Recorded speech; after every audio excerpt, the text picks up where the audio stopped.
Comment finir les vacances tout en reprenant doucement le rythme scolaire? Ici, c'est cours le matin et sorties sportives l'après-midi. Mais toutes les places sont prises, la formule connaît son petit succès, il faut refuser les nouveaux arrivants. Alors on leur propose des stages en fait, des stages de pré-rentrée, c'est-à-dire qu'ils ont cours le matin en groupe de niveau, donc un groupe primaire, un groupe collège, et puis l'après-midi ils peuvent se détendre, on est en partenariat avec une école de surf, et donc ils vont faire du surf, se détendre l'après-midi. L'activité du centre, plutôt réduite en période de vacances, a fortement repris cette semaine.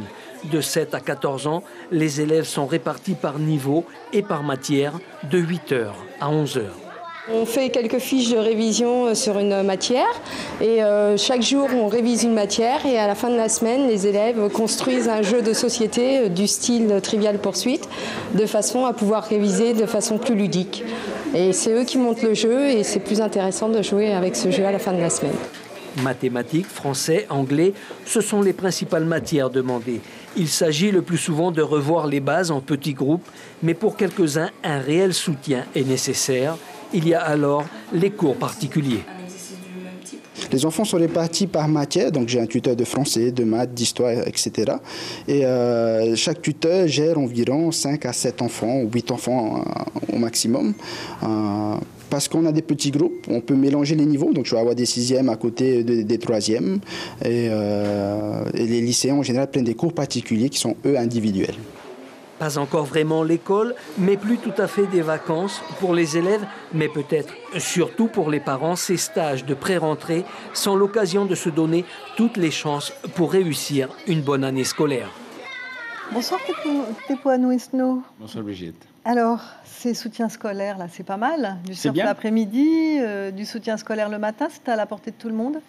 Ce n'est pas à la portée de tout le monde, malheureusement. Après, on doit féliciter le gouvernement et l'État qui ont mis en place d'autres structures permettant à nos enfants de familles plus défavorisées de bénéficier également de soutien scolaire. C'est-à-dire que ça existe dans le public? Ça existe dans le public par le biais notamment du contrat de ville qui prévoit des PEL, les projets éducatifs locaux, qui permettent en fait d'avoir du soutien scolaire destiné à nos enfants des familles démunies. Alors, juste le problème en fait de ce dispositif est qu'il n'est accessible et éligible qu'aux enfants des 9 communes de la grande agglomération.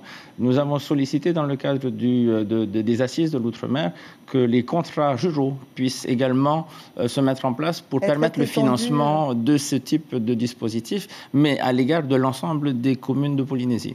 Alors, comment s'annonce la rentrée 2018-2019 ? 70 000 élèves, ça c'était l'année dernière, 4 000 enseignants. Cette année, ce sont à peu près les mêmes chiffres. Ce sont d'une année à une autre quasiment les mêmes chiffres. On remarquera tout de même une baisse, évidemment, puisque bon, le niveau de la carte scolaire diminue. Il y a de moins en moins d'enfants scolarisés, ce qui fait qu'on est obligé malheureusement de supprimer certaines classes, et ça parce que on vient suivre l'éducation. Exactement.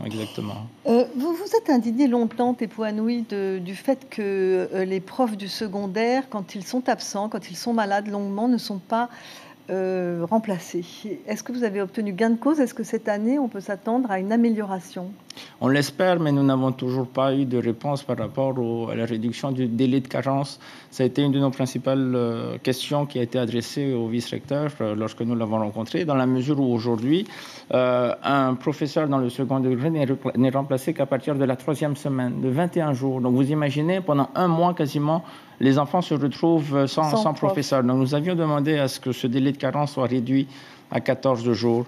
Nous n'avons toujours pas de réponse par rapport à ça. Alors, il y a plein de choses dont vous avez envie de parler. Le transport scolaire, comment ça... C'est véritablement problématique et je crois que le gouvernement doit prendre en main ce dossier. La question du non-renouvellement de la délégation de service public pose véritablement le problème puisque la société qui est aujourd'hui délégataire du service ne peut pas renouveler son parc. Donc, on n'a pas suffisamment de bus pour transporter nos enfants en sécurité. Les fournitures scolaires? Les fournitures scolaires, alors je dois féliciter le partenariat qui a été engagé avec les deux précédents ministères de l'Éducation. Nous avons réussi à mettre en place ce pack de fournitures scolaires. Aujourd'hui, c'est le financement qui manque. Donc nous demandons à ce que ça soit les fonds sociaux, sinon le pays, mais en tous les cas les fonds sociaux qui sont destinés à financer ce type de produits pour nos enfants défavorisés, de sorte à ce qu'en fait, nous puissions à partir de la rentrée 2019 proposer des kits de fournitures uniques aux enfants RST et aux bénéficiaires du complément familial. Alors très vite, une dernière petite question, la bourse au mérite?